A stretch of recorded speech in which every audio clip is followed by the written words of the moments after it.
Good Sunday morning and welcome to WGN-TV Political Report. I'm Paul Lisnek. We begin this morning at the Illinois State House, where a hugely consequential debate is underway over what to do about a looming fiscal cliff for local transit agencies. The Chicago area's 4 transit agencies, CTA, Metra, PACE, RTA, face a $771 million budget gap in 2026, but leaders are asking for nearly double that amount, about $1.5 billion, to help overhaul the whole system.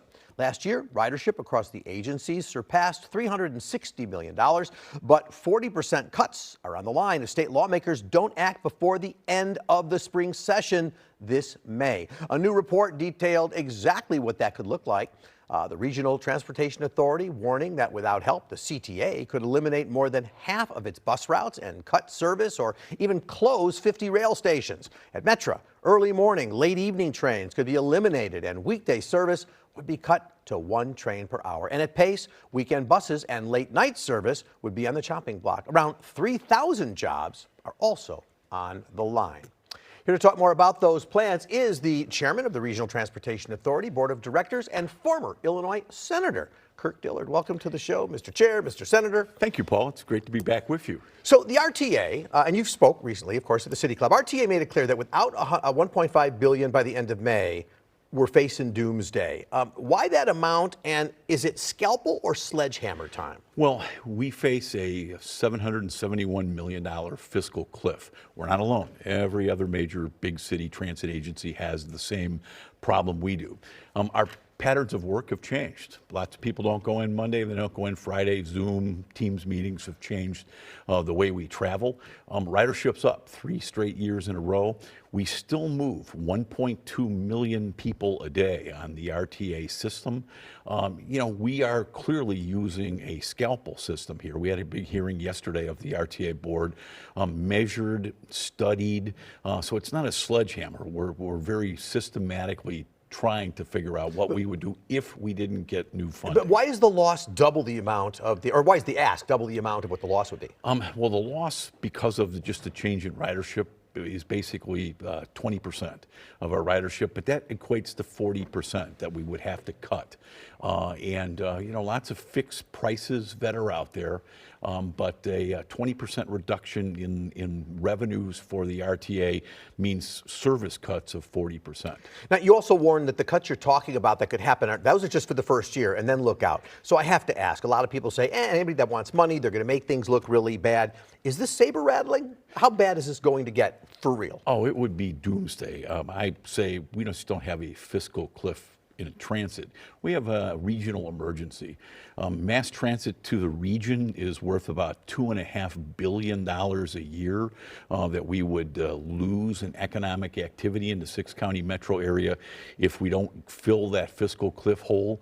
And we could actually add about $3 billion to our economy in the region if we were able to get the full $1.5 billion that so many leaders, including Cook County Board President Tony Preckwinkle, said we should be asking for.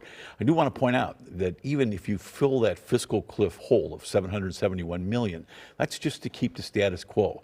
My dream and vision is to have a system that is flawless, seamless, works, where you really wouldn't even need an app to know when your bus or train's coming. We're talking, 5-minute intervals for L trains, 10 minutes for buses, where we would really, really have a tremendous improvement in service if we get the funding. And so the question is, what happens? What do you do about it? There's a couple of plans that are floating around. Let me get your reaction to both. One is called the Metropolitan Mobility Act, basically abolishing the boards of Metra, PACE, CTA. It kind of creates a super agency. I don't think you support that. Why? I don't. The RTA has worked very well. We have very high credit rating. The government finance authorities have given us the highest rating you can get for 30 straight years.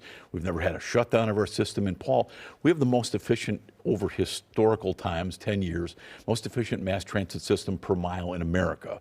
So I don't think you have to throw the baby out with the bathwater. What I proposed, and you were there at the City Club speech, is a strengthened RTA. Let us set service standards. Let us have one universal fare. Let the RTA set fares. I've offered, and my board has offered $100 million in efficiencies. So we don't need to throw the baby out with the bathwater. We need to strengthen the RTA including putting us in charge of coordinating infrastructure and capital spending so we don't duplicate services, but we have a more coordinated service. So if your Pace bus, if you're on it, you show up at the same time your Metro train's going to arrive. So I propose, as does organized labor, a strengthened RTA.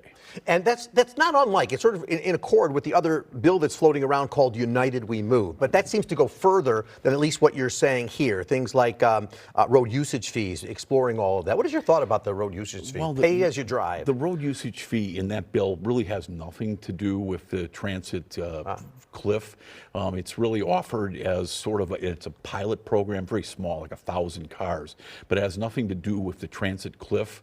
It's proposed by the operating engineers and organized labor, and you probably ought to give it a look.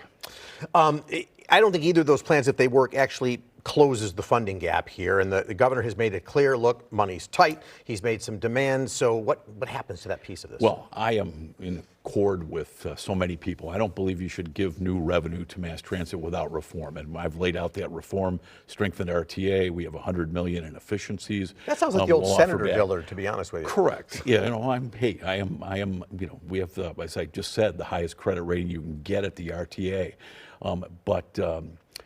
There are ways to improve this system. We have historically been underfunded, as you know. Illinois rates dead last in America. Only 17% of the RTA's operating funds for the CTA Metro and Pace come from the state of Illinois. And other places much lower, by the way, New York and Philly. Exactly. New York is at 28, Philly's at 50, Boston's in the 40s, we need more support from Springfield. Springfield actually over the last 10 years or so has cut funding for mass transit by over $400 million. Well, you said at the City Club that you're not asking for a blank check, and you made the point that people who don't use the service, like downstate region stuff where it doesn't exist, they shouldn't pay for it. And in fact, they probably don't care about the service. And yet, if you take state money, of course, they are paying for it. So how do you address that? Well, first of all, most of the revenue comes from the 6-county metropolitan area. So I tell all my downstate friends, we really pay for our own system, but we're worth $17 billion a year, 1.2 million riders with great jobs. We provide an economic engine for Illinois, what puts money into schools in Peoria and Pinckneyville. And we are the economic engine of northeastern Illinois, also the economic equalizer. So we raise most of our money here, and I tell my downstate friends, the more people that ride mass transit up here, the more money they might have in theory for roads downstate. Just about out of time, but as you know, Transportation Secretary Sean Duffy has talked about going after money from certain states. This is what Chicago is being one of them, where he's not, where he sees the system as unsafe. How concerned are you about that? Safety is a paramount concern of ours.